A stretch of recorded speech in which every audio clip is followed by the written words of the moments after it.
കാട്ടാനയ്ക്ക് എന്ത് വനം മന്ത്രി? ഇന്ന് ആനയുടെ മുൻപിൽപ്പെട്ടത് കാട്ടാന ആക്രമണത്തിൽ നടപടികൾ സ്വീകരിക്കാനെത്തിയ വനമന്ത്രി ഷിബു ബേബി ജോണാണ്. ആനഭീതി നേരിട്ടറിഞ്ഞ മന്ത്രി ഉദ്യോഗസ്ഥരുമായുള്ള യോഗത്തിന് ശേഷം എടുത്ത ചില തീരുമാനങ്ങളും പങ്കുവച്ചിട്ടുണ്ട്. ഫെൻസിംഗ് ശക്തമാക്കുക, അടിക്കാട് വെട്ടുക, ആനയെ റീലൊക്കേറ്റ് ചെയ്യുക തുടങ്ങിയ നടപടികൾ ഉടൻ സ്വീകരിക്കുമെന്നാണ് മന്ത്രിയുടെ ഉറപ്പ്. ദിവസേന എന്ന പോലെ ആനക്കലിയിൽ ഇല്ലാതാകുന്ന ജീവനുകൾ, കൃഷിനാശം എന്നിവയെല്ലാം മലയോര ജനതയുടെ ഉറക്കം കെടുത്തുന്നുണ്ട്. ഈ സർക്കാരിൽ അവർക്ക് എത്രമാത്രം പ്രതീക്ഷയുണ്ട് എന്നുള്ളതാണ് കുറച്ച് ആളുകൾ നമ്മൾ ജനങ്ങളോട് ചോദിച്ചിട്ടുണ്ട്. എന്താണ് ആളുകൾക്ക് പറയാനുള്ളത് എന്ന് നോക്കാം.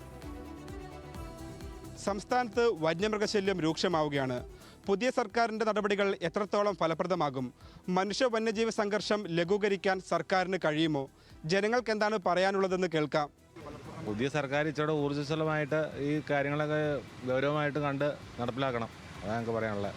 പഴയ സർക്കാരിനെ അപേക്ഷിച്ച് എനിക്ക് വന്യജീവി ഇങ്ങനെ ആക്രമണം ഉണ്ടാകുന്നത് നല്ല നിയമങ്ങൾ ഉണ്ടാക്കുന്നില്ല, മനുഷ്യർക്ക് വില കൽപ്പിക്കുന്നില്ല.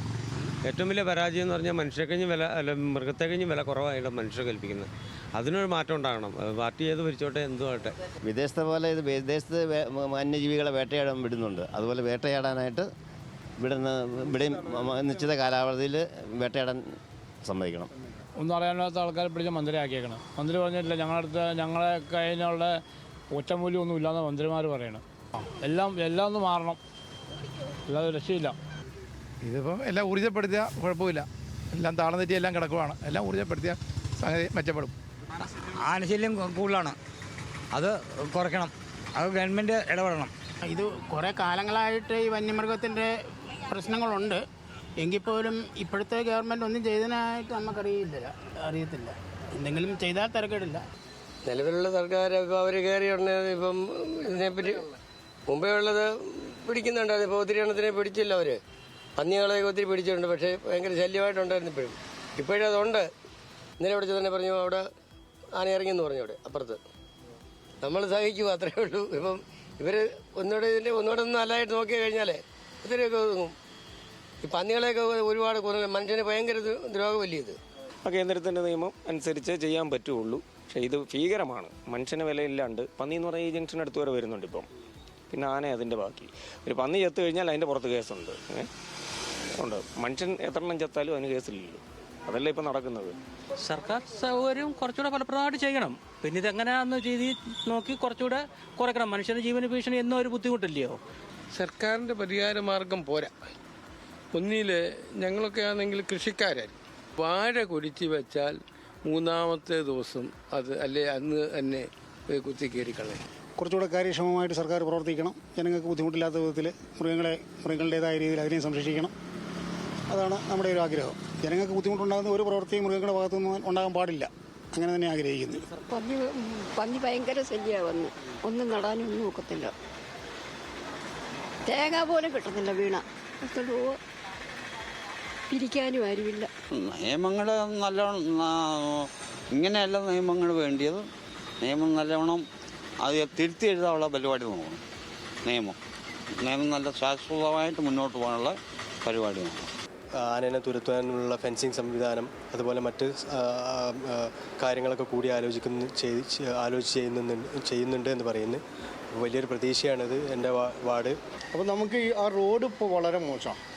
റോഡ് മോശമായതുകൊണ്ടാണെന്ന് തോന്നുന്നു രാത്രി നമുക്കൊരു സമയം കഴിഞ്ഞിട്ട് വീട്ടിലേക്ക് എത്താനുള്ള വാഹനം വിളിച്ചു വരാണെങ്കിൽ ഒരു വാഹനം. ഈ ഏരിയയിൽ പുലി, കടുവ, പിന്നെ എന്നാൽ നമുക്ക് കൃഷി ചെയ്ത് ജീവിക്കണമെങ്കിൽ കുരങ്ങിൻ്റെ ശല്യം, രാത്രിയായി കഴിഞ്ഞാൽ കാട്ടുപന്നികൾ, ഒന്നും നമുക്ക് നട്ടു വളർത്തി ജീവിക്കാൻ പറ്റാത്തൊരവസ്ഥയാണ്. നമ്മളൊക്കെ സ്ഥലം കാലിയായി കിടക്കുക. ഈ വന്യമൃഗത്തിനെ തുരത്താൻ വേണ്ടിയിട്ട് കയ്യിൽ മാന്ത്രിക വടീൻ്റെ ആവശ്യമൊന്നുമില്ല.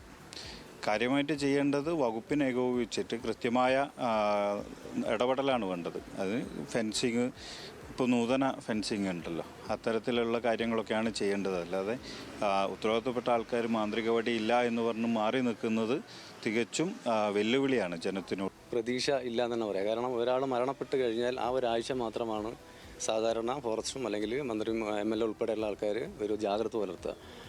ആ ജാഗ്രത ഒരാഴ്ചയോട് തീരും. ഇത്രയും 10-18 പേര് മരിച്ചിട്ടും ഇന്ന് വരെ ഞങ്ങൾക്കുണ്ടായ അനുഭവം അങ്ങനെയാണ്. അതിൽ പ്രതീക്ഷയില്ല. പക്ഷേ കർമ്മ പദ്ധതി രൂപീകരിച്ച് നാടും കാടും വേർതിരിച്ച് ജനങ്ങൾക്ക് സംരക്ഷണം നൽകുക എന്നുള്ളതാണ് ഞങ്ങൾക്ക് പറയാനുള്ളത്. ഇപ്പോൾ ഈ വന്യമൃഗശല്യവുമായി ബന്ധപ്പെട്ട് നിരന്തരം പ്രയാസം അനുഭവിച്ചുകൊണ്ടിരിക്കുന്ന ഒരു പഞ്ചായത്താണ് മേപ്പാടി പഞ്ചായത്ത്. ഇപ്പോൾ ഒരു 8 ആളോളം കഴിഞ്ഞ ഇതിൽ മരണപ്പെട്ടു. ഇപ്പോൾ ഈ കഴിഞ്ഞ ആഴ്ച നടന്ന മരണം എൻ്റെ വാർഡിലാണ്, പുത്തുമല. അപ്പോൾ ഇതിനൊരു ശാശ്വത പരിഹാരം ഇതുവരെ കാണാൻ കഴിഞ്ഞിട്ടില്ല എന്നാണ്. ഇനിയും കാണാൻ കഴിയുന്നുള്ളൊരു പ്രതീക്ഷയില്ല. കഴിഞ്ഞാൽ നല്ലത്. ഒരുപാട് പദ്ധതികൾ സർക്കാർ പ്രഖ്യാപിച്ചിട്ടുണ്ട്. ഫെൻസിങ് അടക്കമുള്ള പരിപാടികൾ, അതുപോലെ ഫോറസ്റ്റിൽ ലൈറ്റുകൾ, സോളാർ ലൈറ്റുകൾ സ്ഥാപിക്കുന്ന അടക്കമുള്ള കാര്യങ്ങൾ പറഞ്ഞിട്ടുണ്ട്. അതൊക്കെ പെട്ടെന്ന് നടപ്പിലാക്കണം എന്നുള്ളതാണ് പറയാനുള്ളത്. വന്യജീവി ശല്യം തടയാനുള്ള സർക്കാർ പദ്ധതികളിൽ വലിയ പ്രതീക്ഷയാണ് ആളുകൾ കാണുന്നത്. എന്നാൽ ഈ പ്രശ്നത്തിന് ഒരു ശാശ്വത പരിഹാരം കാണാൻ സാധിക്കുമോ എന്നുള്ള സംശയവും ചിലർ ഉയർത്തുന്നു. ക്യാമറ പേഴ്സൺ ജിതിൻ ജോസിനൊപ്പം ലിൻഡോ തോമസ്, ന്യൂസ് മലയാളം,